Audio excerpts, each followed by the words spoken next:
for tonight, want to take a break from 2 Samuel, and for tonight we are going to be in Isaiah chapter 53, looking at the entire chapter.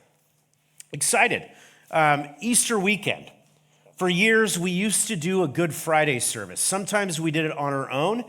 When we met at Baker Prairie Middle School for several years, there were times we did our Good Friday services there.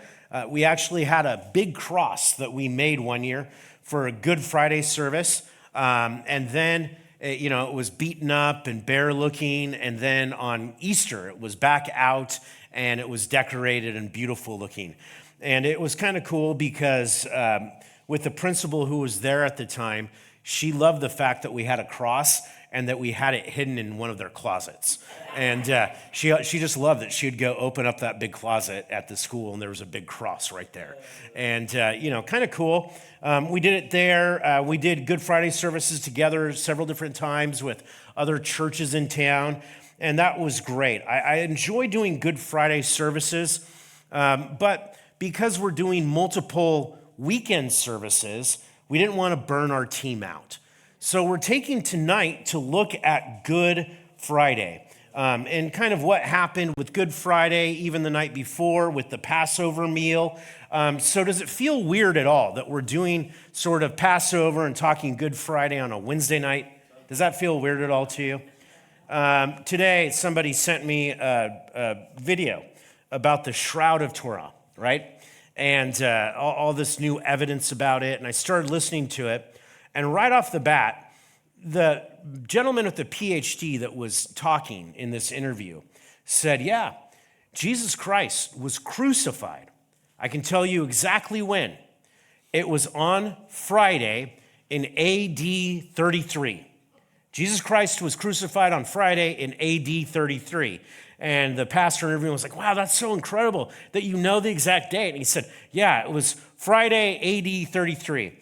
It could have been AD 30, but Friday AD 33, and possibly 30.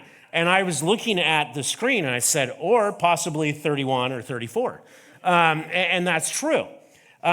He's saying it's Friday AD 33, or possibly maybe the AD Friday AD 30, or possibly Tuesday AD 31. Or possibly Tuesday, AD 34. And you guys are laughing right now.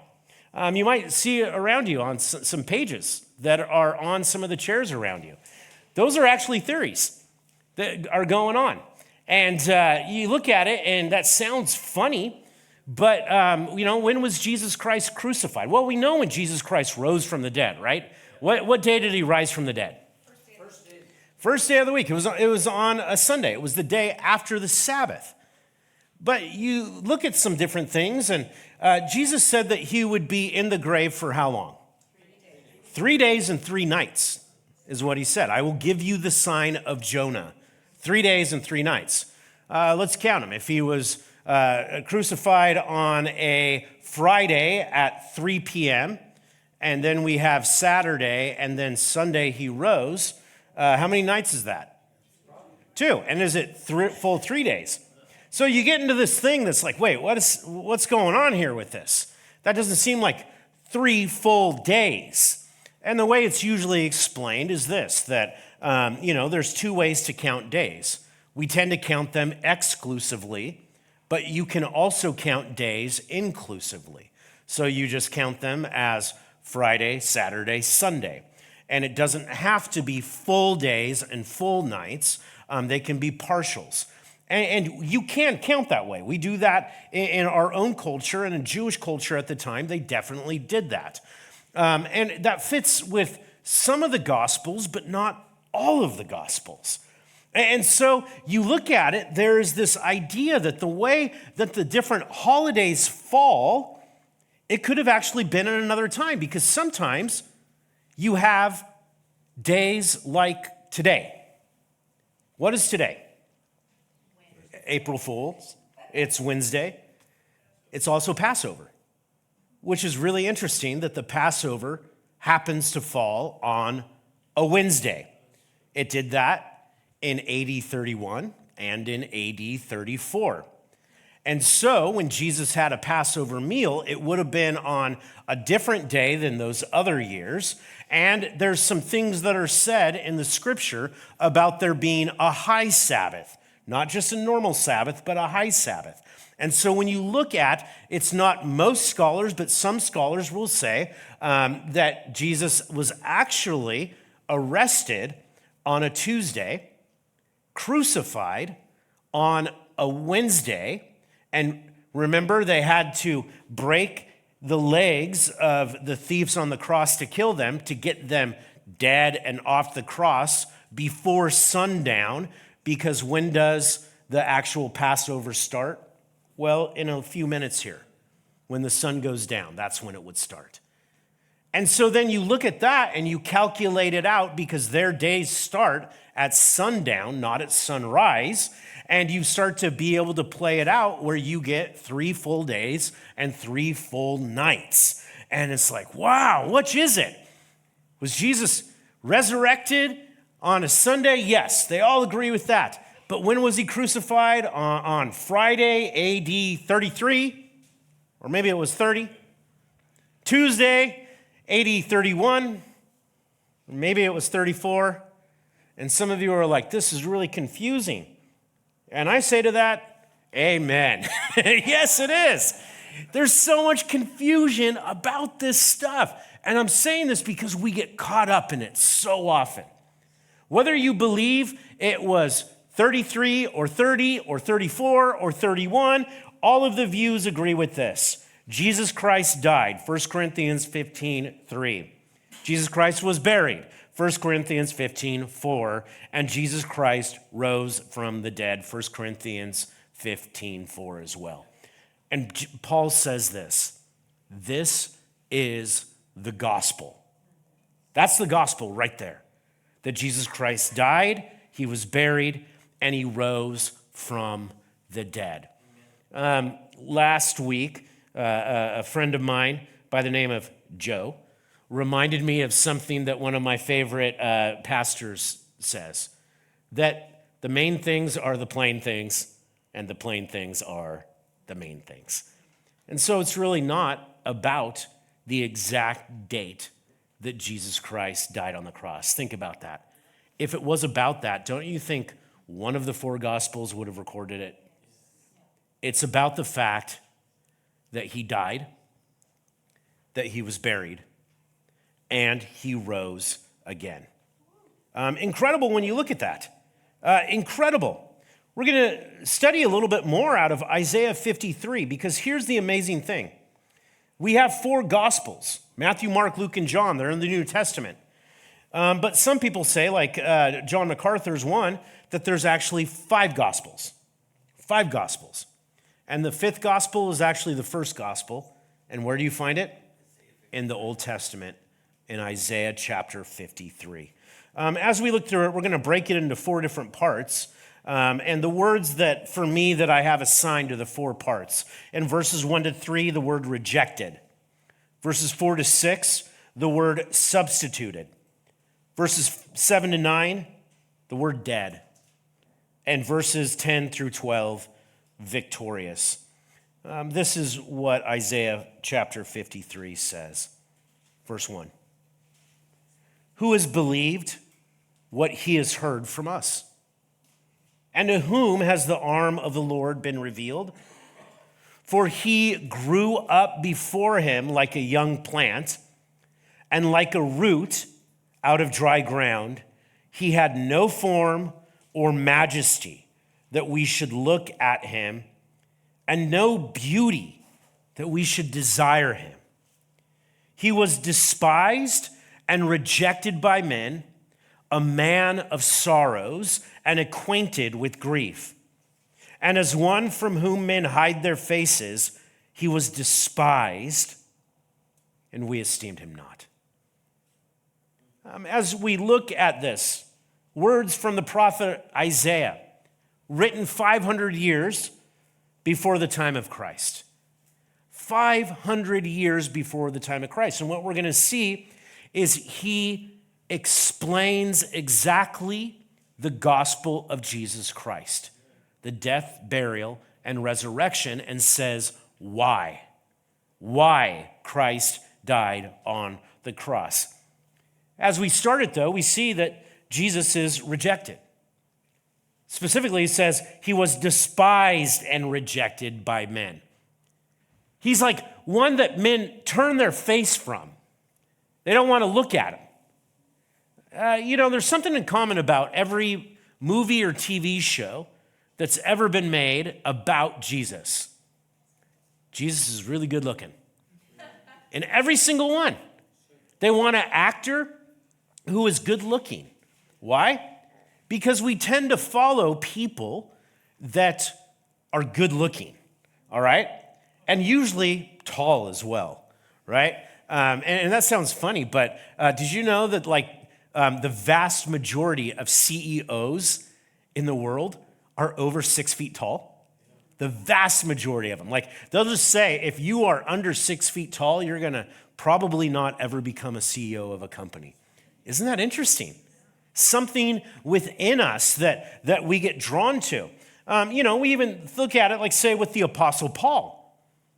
I don't know the picture you get of the Apostle Paul, but we don't think of him as early church historians actually describe him. As a man who had a hooked nose, was hunched over because of all the times he had been beaten and stoned. He was bald.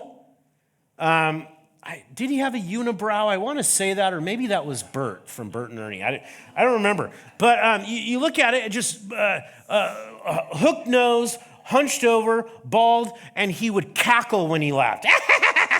Right? Is that who you think of? I mean, that sounds more like Igor or something, right? But that's the Apostle Paul. When you look at that, incredible. We think of Jesus as being this very good-looking Jewish man from the first century. But even at that, as I said, a Jewish man from the first century. That's usually not the way we actually picture him a lot of times. The traditional picture, the painting of Jesus that we grew up with, doesn't look like that. Years ago, down in Phoenix, there was a pastors' convention. It was the same year that 9/11 happened. It was the scariest convention I ever went to in my life because there were over 3,000 pastors showing up in Phoenix. And when we went, I guess the local police thought, what a great target for terrorists, a massive group of pastors, right? And it was the only time I've ever been to a place where there were metal detectors frisking us, and there were helicopters flying around. You could see snipers on the buildings around us, right? Really, really freaky. But the whole goal of this convention was to help the church break down racial walls and come together, to take divisions and unify. And so, every session, there was a different group. We got to hear Native American Christians, and we did worship with how they did. We got to hear Asian Christians, and that worship was weird because the guy was trying to rap and it just didn't work. But the very first group that went were Messianic Jews, all right? Now, the very first speaker was actually Max Lucado, and he had the traditional picture of Jesus and, flowing hair and light hitting him, and he looks all holy.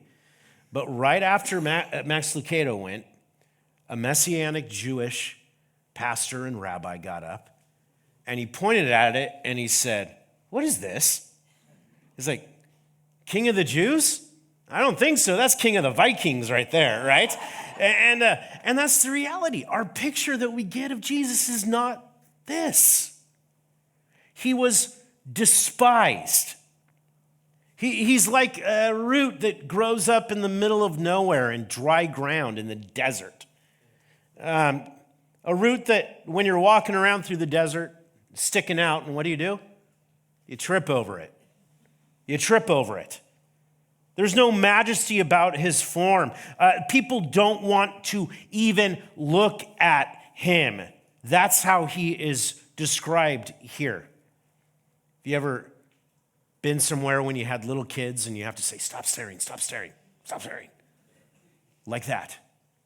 That is Jesus Christ, rejected by people. Rejected by people. Verse 4, we get into the next section.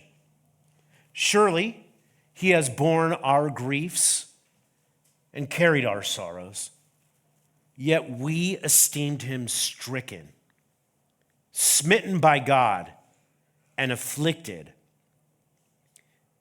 But he was pierced for our transgressions. He was crushed for our iniquities.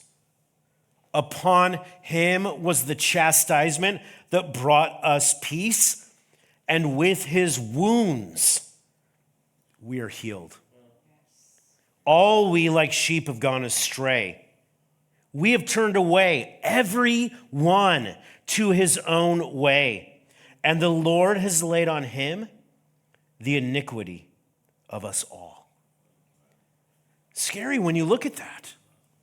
The second word is substituted. Substituted.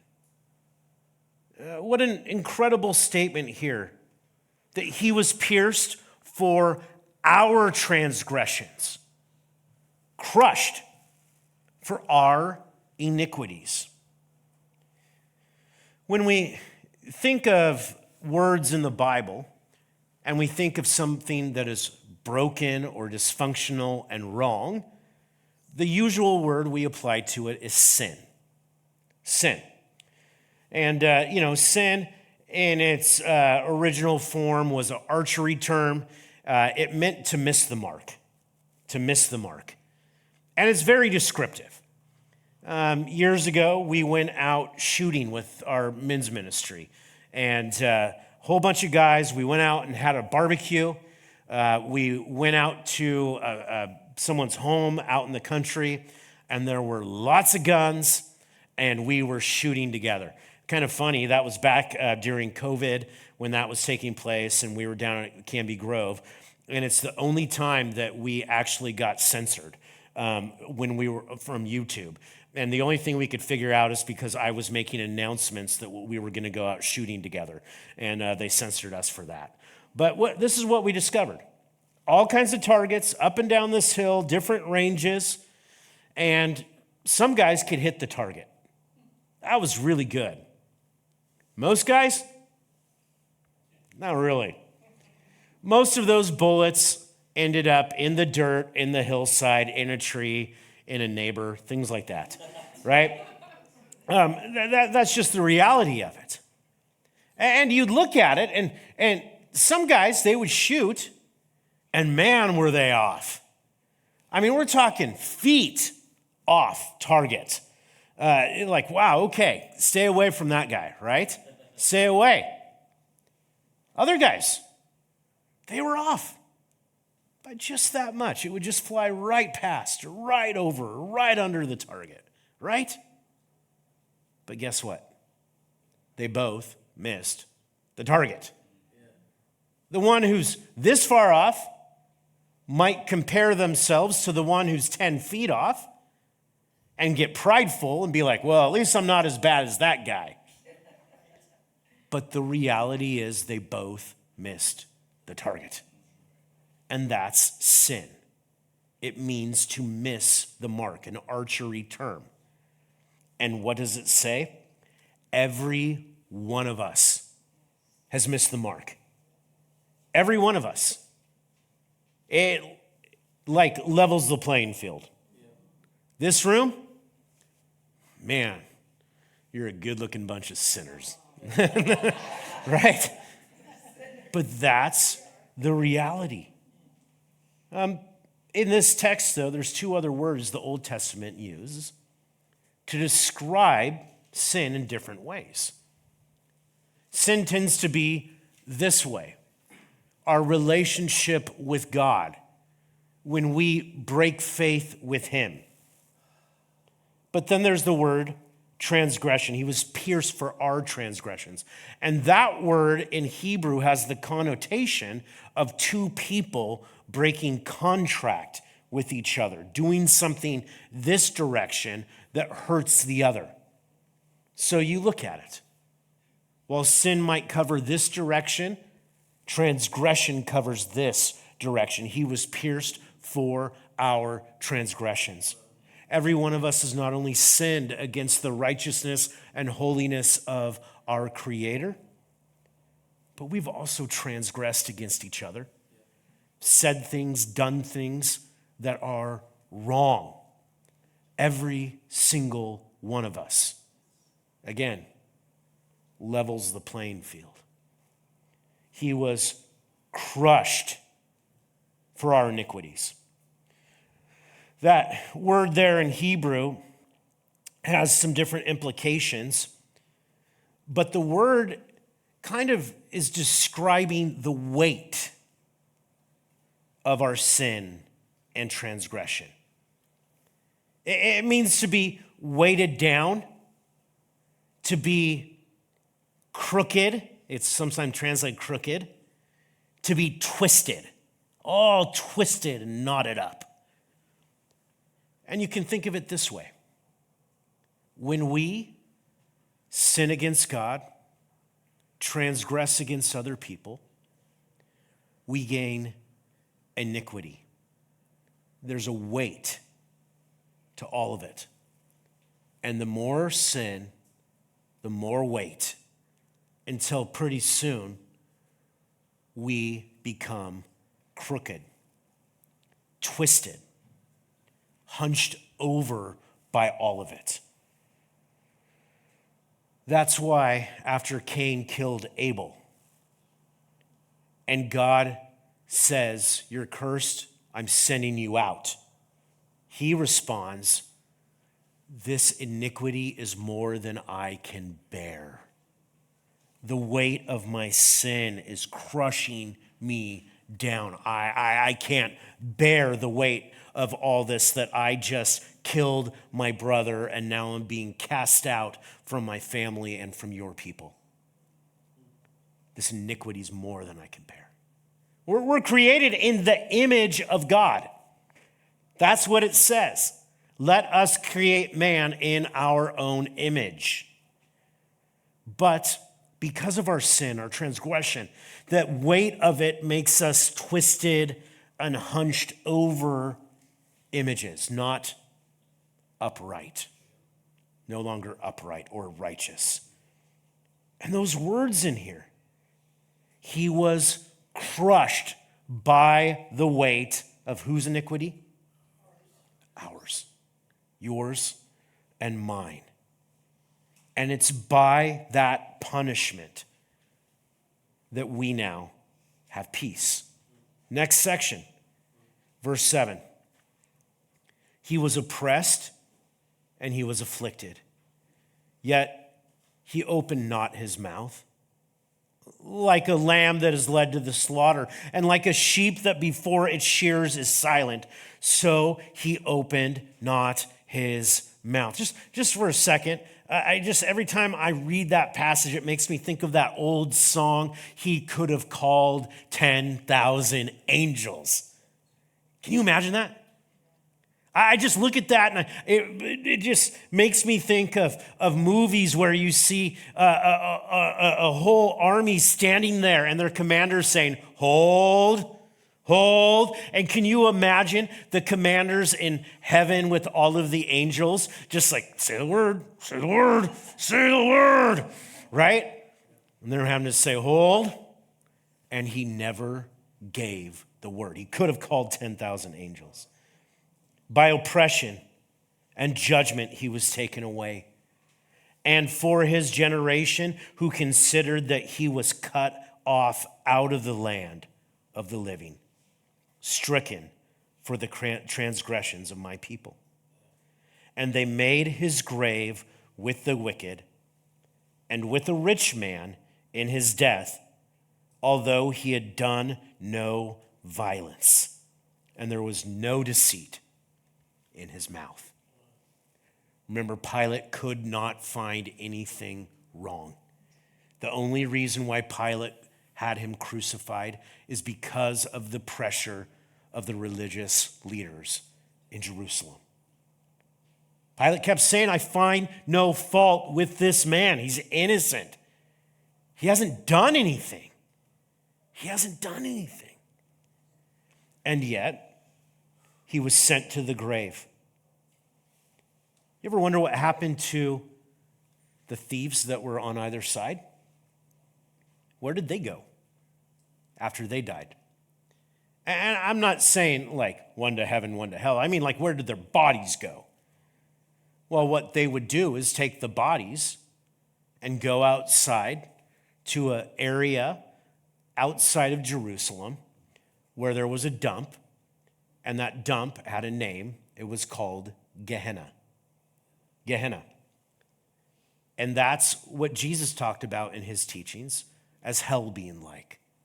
There was the worm and the fire that would consume. And yet, did Jesus' body end up there? No. His grave was with a rich man. Because two men, stepped in and said no. His body won't go there. And instead, it went into that tomb of Joseph of Arimathea, a rich man's tomb. 500 years before this stuff is being prophesied. Incredible. He died for our sin. The Son of God, the Son of Man, died on a cross. Verse 10. Yet it was the will of the Lord to crush him. He has put him to grief. When his soul makes an offering for guilt, he shall see his offspring. He shall prolong his days. The will of the Lord shall prosper in his hand. Out of the anguish of his soul he shall see and be satisfied. By his knowledge shall the righteous one, my servant, make many to be accounted righteous, and he shall bear their iniquities. Therefore I will divide him a portion with the many, and he shall divide the spoil with the strong, because he poured out his soul to death and was numbered with the transgressors. Yet he bore the sins of many and makes intercession for the transgressors. Wait, he died, and yet he will see his offspring. He will see his offspring. Man, that's incredible. I look at that, and we're at a point where, you know, for us, a lot of you know this, all of our grandkids are moving away in the next few weeks, months, right? And they're all going to be gone. Well, like a different stage of life for us, right? And we still have one daughter here. It's like, come on, get going. And, you know, we look at that, and I've loved seeing my grandkids. I love seeing my grandkids.